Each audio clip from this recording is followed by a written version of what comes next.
What up, my people, and welcome to 10 on 10. I'm your host, Chad Ricardo. We're going to take a look at the top 10 plays of the week, interview with the stars, and most importantly, showcase student athletes.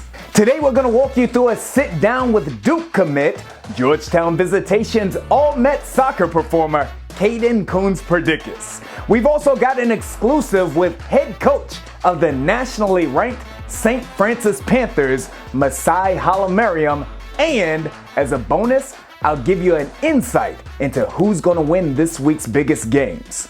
But first, let's get on 10 with our top plays. Number 10, sharp shot by John Quick. Fullback Nathaniel Goldhammer blows up the linebacker, paving the way for Isaiah Ragland. Gotta take a slow motion look on this because this is old school football, the definition of a lead blocker, and you know that my main man, Isaiah Ragland, appreciates it. Number 9, sharp shot by Sanir Bayanjankar. It's Churchill. Quarterback Justin Heibel with the long distance connection going up top to Ezekiel Azid, and he gets in for the tutty. Top play number 8 takes us to Waldorf. This one sharp shot by Jaden Walker. Courtney Davis swings it outside to Christian Rollins. He puts a move on 2, outruns the rest before losing his pants. Touchdown, Christian Rollins. More from this game later. Can't talk about the Pumas without mentioning the Cougars. This one sharp shot by Marshall Strickland. Nino Marzullo, while getting hit, puts it up to Kobe. Kobe Neal high points the ball and sticks the landing. Big QO rolled. They've got Paint Branch this week. That's a great first 4 plays. I tell you what, we are always looking for your contribution. My DMs are open. Shoot me your top plays with special interest going to female student athletes. You all deserve to be showcased as well. For all of my creatives, if you want to join the team, be sure to reach out to Bailey Spoor at sharpshot_media on Instagram. All right. Caden Coons-Perdickus may still be a teenager, but she has already accomplished more than most of my grown-up friends, and she's not close to being done yet. When she's not crusading for a cure with the Leukemia and Lymphoma Society, she's excelling in the classroom and on the pitch. And starting next year, she'll be doing at least the last 2 at Duke University. Had an opportunity to catch up with Caden previously and ask her why she chose to be a Blue Devil. I mean, it's Duke, right?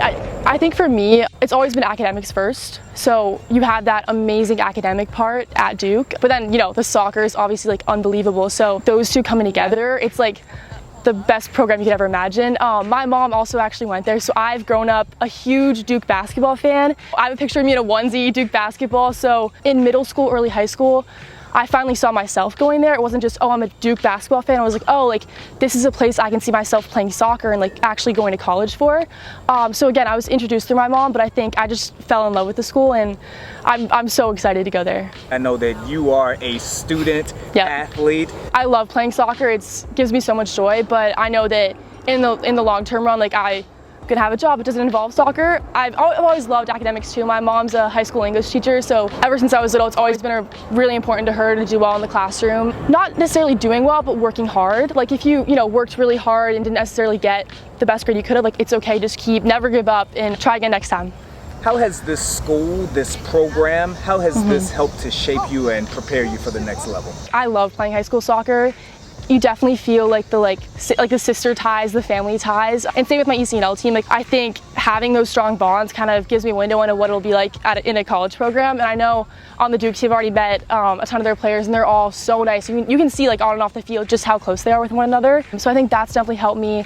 And also being at Busy, I think at an all-girls school, especially ever since freshman year, I've been involved in FGA, taking on leadership roles. So I think it's kind of built up my confidence to head into college soccer. When you take a look at all of your accomplishments thus far and everything that you're going to do moving forward, who would you like to thank for helping you get here? I think my parents, first of all. They have sacrificed so much for me to get to where I am. All the late night practices, weekends when you're far away, and just the love and support every day. When I have a great practice, I go home to them really happy, excited. They're happy, excited. also when I have a not so great practice, like they're there to like support me and kind of, you know, get me through rough patches. So my parents, first of all, also my sisters. I have 3 younger sisters and they mean so much to me. You know, we play soccer all the time in the backyard and it's so much fun. Also all the coaches I've had along the way, Coach Burke, Coach Ellis through ECNL Bethesda, I think, and all my teammates too, especially like, you know, push me to get where I am today. So. That's what's up. Well, again, congratulations. Thank you. Caden is absolutely outstanding, as is the entire Coons Perdickus family. Cosette, you got next. Coming up here, 10 on 10, we've got more top plays and an exclusive with head coach Masai Halamariam. He leads the St. Francis Panthers. You don't want to miss it. 10 on 10.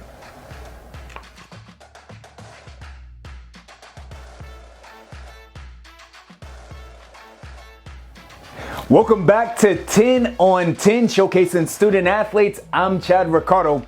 Head coach of the nationally ranked St. Francis Panthers, Masai Halamariam, is on hold. But first, back on 10 with our top 10 plays. Number 6 takes us to Damascus. Sharp shot by John Quick. And here's the big fella, Michael Cooley, rumbling, stumbling, bumbling, breaks the tackle and turns on the Jets. Go back and watch the work by the offensive line, though. The Hornets will be a problem. Play number 5 on 10. Sharp shot by Bailey Spoor from Texas with love. Darrell Robinson, you see the footwork, you see the vision, you see the speed.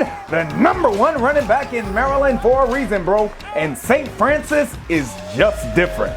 Play number 4, back to Wardolph. Sharp shot by Jaden Walker. This time it's that North Point defense getting it done. Athletic play made by the secondary, and it's not enough to take 6 off the board. You gotta go get 6 of your own. Young man, he gone. This game was an instant classic. It may or may not be our number 1. Top 3 coming up after the break. We're especially looking for young lady student athletes. You all are stars and you deserve to shine.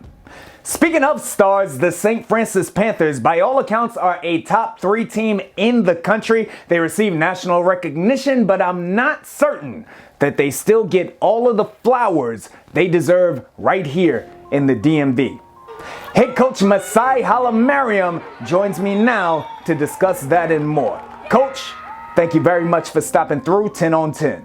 Oh, my pleasure. I appreciate you having me and get the opportunity to speak with you.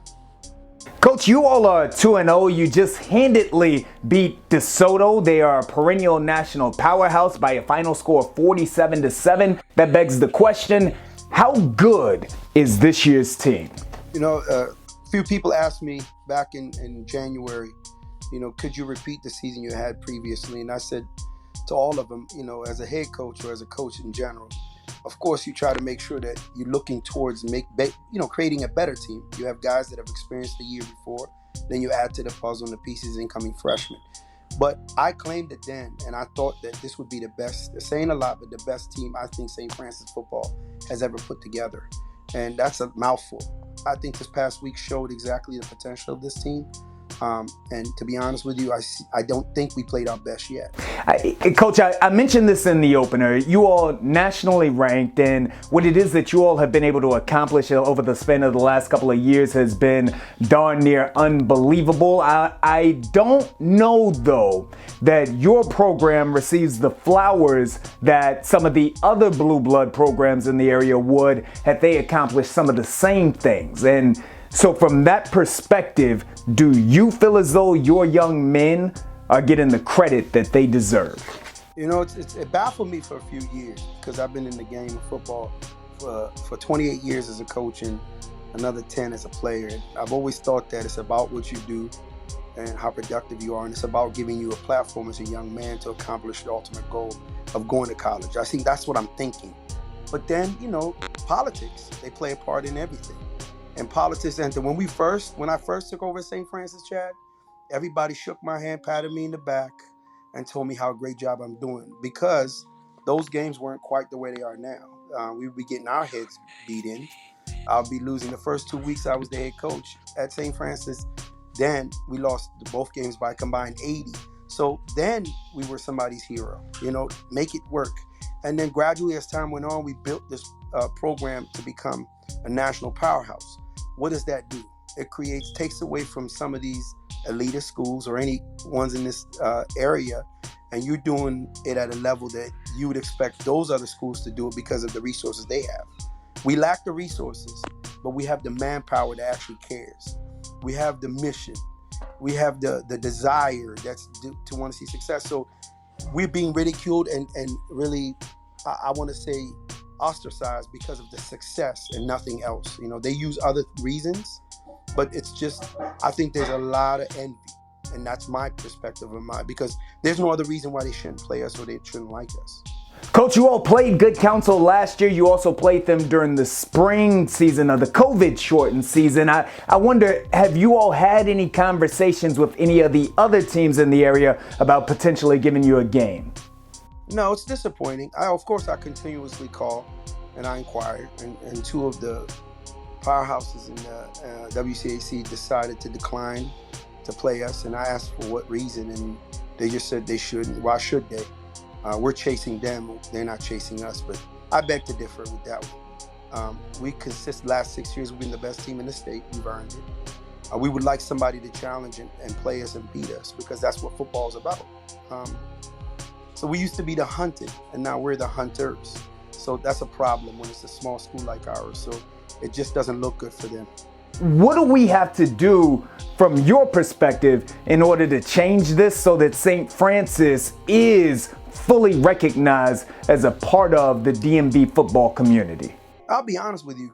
I think that I'm a very spiritual human being. I trust God so much so that I've allowed him to lead me personally, and also my young men in the program and the school. So we allow God to lead us. For a long time, Chad, I would try to fight that. I'll be like, what? I try to defend myself in the school, so much so that it was taken away from what we were doing. So at some point I woke up one morning and I realized I want to play offense and not defense. I want to be able to tell the world who we are. I wanted to show it to them. So it's a blessing in disguise, man. If our own doesn't want to, we're okay. My job is to make sure that we put the resources in place so we can go play anybody around the country, and that's what we're doing this year. And I want to take on every challenge you can imagine, from myself as the head coach, our school, my head of school, Dr. Curtis Turner, and Melissa Damo, our assistant head of school, and my supportive athletic director, Nicholas Miles. Those heads, those thinkers, the CFO at St. Francis, because it's a little bit different in terms of the cost when you're traveling to Hawaii as opposed to taking a bus to Montgomery County. So I have to get that on board also. So when those heads get together, we sit at the table and they ask me why. I tell them 130 kids have gone on to college in 5 years. You get into education for that reason. So we're educating and arming our young men to become potential fathers, husbands first, fathers, entrepreneurs, great community leaders. And I say it all the time. We're building protectors and providers and not pretenders and takers. Gotta hope that we can bring this to a resolution. Coach, thank you very much for joining us. Man, I appreciate you having me on, Chad. And it's always a pleasure. I think you're an amazing spokesman for the community, DMV in general, and sports. But more importantly, as a man of God that allows the exposure that these young men deserve. And you're doing a tremendous job in DC, Maryland, Virginia. And we part of it too. I know people think Baltimore's not, but we're in there also. But thank you for having me on the show. That's real, man. Coach Masai Hala-Mariam, head coach of the nationally ranked St. Francis Panthers. Coming up, we got your top 3 plays of the week, and I'm going to tell you who wins the biggest games. Keep it locked right here. It's 10 on 10.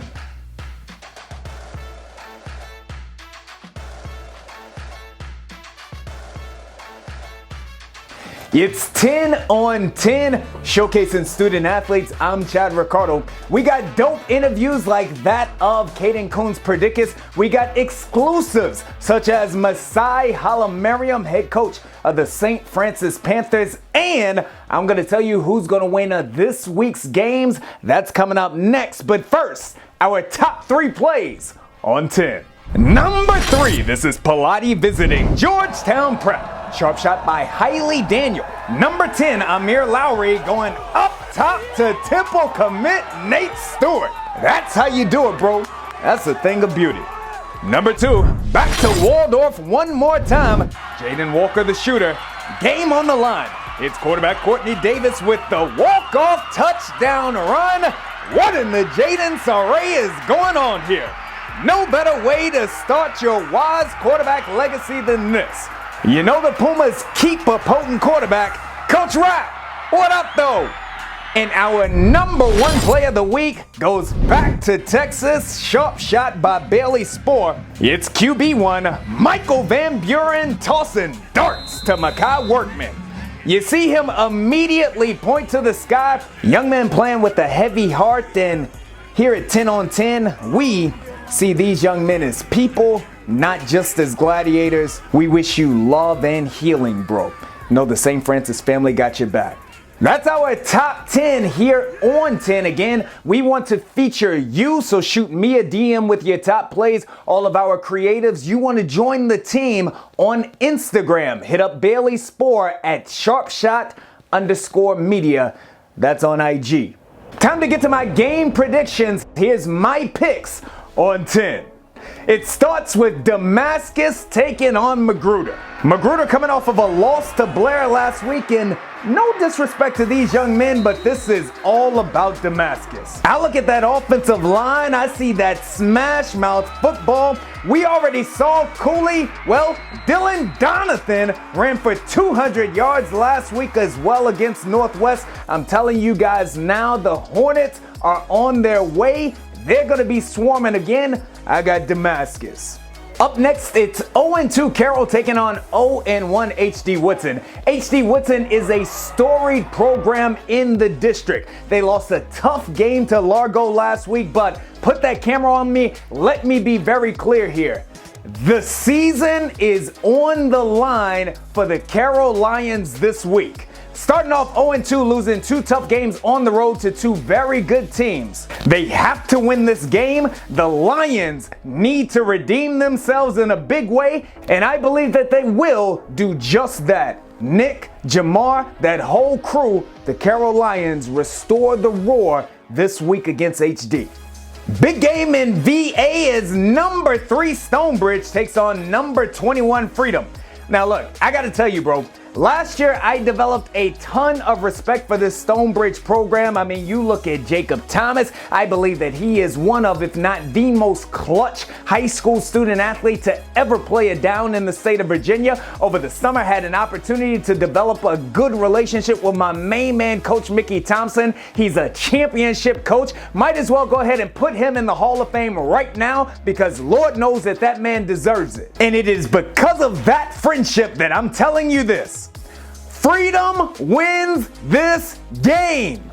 Yes, Stonebridge are champions, and no one is taking that away from them, but Freedom is on a mission. They've outscored their opponents by like 100-0 thus far. They keep it rolling and knock off Stonebridge for the first time in a very, very, very long time. I got Freedom Woodbridge. Headed up to Maryland, it's the number 2 ranked Quince Orchard Cougars. They're going to be traveling to number 12 Paint Branch. Now, many in the area are putting QO on upset alert. I mean, yes, they have Iverson Howard. Yes, Savon Briggs is that dude. But Paint Branch gave them everything that they could ask for last year, and they did it in the Cougar Dome. This year, Paint Branch is playing at home. And that's why I am telling you now, the QO wins anyway. Quince Orchard and Coach John Kelly are dialed in. They know the assignment. They know how challenging this game is going to be. And they are going to knock off Paint Branch at Paint Branch. And finally, down in the district, number 9 Gonzaga playing host to number 14 Roosevelt. Both teams are 2-0. Now, both teams have looked great on offense thus far, and I expect a lot of fireworks. For Coach Harden and them boys, this game would mean the world to the DCIAA community if they were to knock off a WCAC blue blood in Gonzaga. But I'm sorry, gentlemen, it's not going to happen today. Aiden Conrad in that offense is going to be too much. That defense is going to be too much. Coach T and the Gonzaga Eagles will once again fly high on I Street. Book it. Gonzaga knocks off Roosevelt. And the last game that we want to touch on is Friendship taking on Dunbar. Not going to predict this game because I plan to be on the sidelines of this one, but this one intrigues me a ton. Dunbar at 1-0 right now, Friendship at 1-1. If you follow DC football or DMV football as a whole, you know that the Friendship Knights long ruled Washington, DC, but last year they fell on tough times. On the other hand, Dunbar, Coach Bink and them boys have been rising that program back up. This is their opportunity to show that they are now potentially the big dogs, although I know Roosevelt would have something to say about that, but we'll talk more about that a little bit later on. But for this game, there's a lot of marbles on the table. So the question that everybody wants to know is, are the Beach Boys back or have they fallen back to the pack? Dunbar will be a huge test, and we'll find out this week. I will be right there. Friendship taking on Dunbar. This has been episode 1 of 10 on 10, showcasing student athletes here in the DMV, more than top plays, interviews, game predictions, and everything else as well. I want to thank you for supporting the kids, supporting the community. Let me know if you want to join the team so that we can do this at an entirely different level. Also, for all of the creatives, sharpshot_media on Instagram. Get at them if you want to contribute to the show as well. I'm Chad Ricardo. Thank you for joining 10 on 10. Ricardo Report, bruh.